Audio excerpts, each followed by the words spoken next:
इंद्रायणीचं पसायदान 7 September स्वप्नांची chemistry.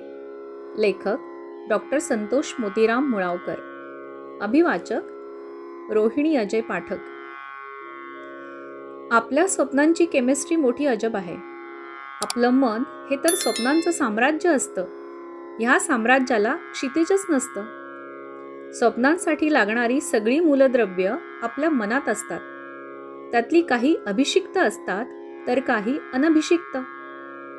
त्यातही काही स्वयं अभिषिक्त असतात तर काही परअभिषिक्त. काही स्वयं अनभिषिक्त तर काही पर अनभिषिक्त. स्वप्नांच्या ह्या मूलद्रव्यांच्या बाबतीत कधी काय घडल्याचा नेम नसतो. कधी कधी ही मूलद्रव्य अभिक्रियाकारक होऊन स्वप्नांची अभिक्रिया साधण्यासाठी दिवसभर तयार होऊन बसलेली असतात. पण स्वप्नांच्या अभिक्रियेनं वेग घेण्यासाठी आवश्यक असलेलं धन उत्प्रेरकच दिवसभर सापडत नाही. सापडलं तर ऋण उत्प्रेरकच सापडतं. त्यामुळे स्वप्नांची मुळात होत नसलेली अभिक्रिया आणखीनच मंदावते. कधी कधी तर स्वप्नांच्या अभिक्रियाकारकांचं विघटन व्हायला लागतं. या विघटनात कधी कधी दिवा स्वप्नांची तार जुळते, पण जागेपणाची जाणीव तीव्र होत जाते आणि ही तार तटकन तुटते.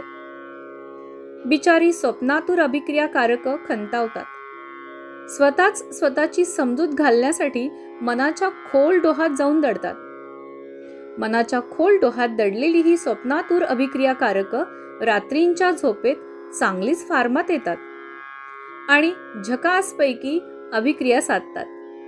बघता बघता उत्पादितांची रांगच रांग लावतात आणि ही उत्पादितांची रांग कधी चंदेरी असते तर कधी काळोखी, कधी सोनेरी असते तर कधी विखारी, कधी रुपेरी असते तर कधी काटेरी, कधी नितळ असते तर कधी गढूळ, कधी अक्राळ विक्राळ तर कधी मधाळ, कधी दुखरी तर कधी हसरी नाचरी.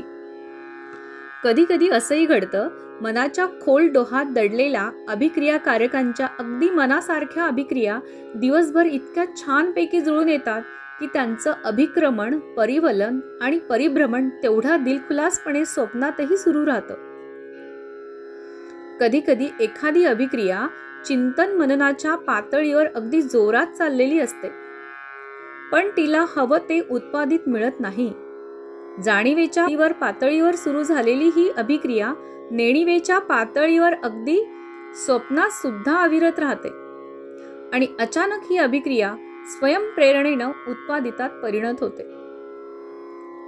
केक्युले हा रसायनशास्त्रज्ञाला बेन्झीन रिंगची रचना अशी स्वप्नात गवसली. स्वप्नात सापडलेल्या या उत्पादितांमुळे ऑर्गॅनिक केमिस्ट्रीला एक नवी दिशा प्राप्त झाली. ह्या दिशेनं ऑर्गॅनिक केमिस्ट्रीला विकासाचे नवी बंध सापडले. विकासाच्या नव्या अभिक्रिया सापडल्या. विकासाची नवी उत्पादितं सापडली. एक स्वप्न काय घडवू शकतं ह्याचा कोणी स्वप्नातही विचार केला नसेल, पण ऑर्गॅनिक केमिस्ट्रीच्या ह्या स्वप्नानं हा विचार दिला. स्वप्नांची केमिस्ट्री अशीच अफलातून असली तरी केक्युले नंतर केमिस्ट्रीतला एखादा इलेक्ट्रॉन कुणाच्या स्वप्नात आल्याचं ऐकिवात नाही. ऑर्गॅनिक केमिस्ट्री बडी बेवफा, रात को पढे तो दिन को सफा अशी ऑर्गॅनिक केमिस्ट्रीची ओरडकथा ओरडून सांगणारे आणि रडकथा रडून सांगणारेच अनेक भेटतात. ओरडकथेचं आणि रडकथेचं विश्लेषण होऊन कथेपासून रड आणि ओरड काही वेगळी होत नाही. 7 सप्टेंबर 1829 हा केक्युलेचा जन्मदिन. त्यांची जयंती शास्त्रीय स्वप्न दिन म्हणून साजरी करून बघावी. बघूया कोणतं स्वप्न पडतं ते.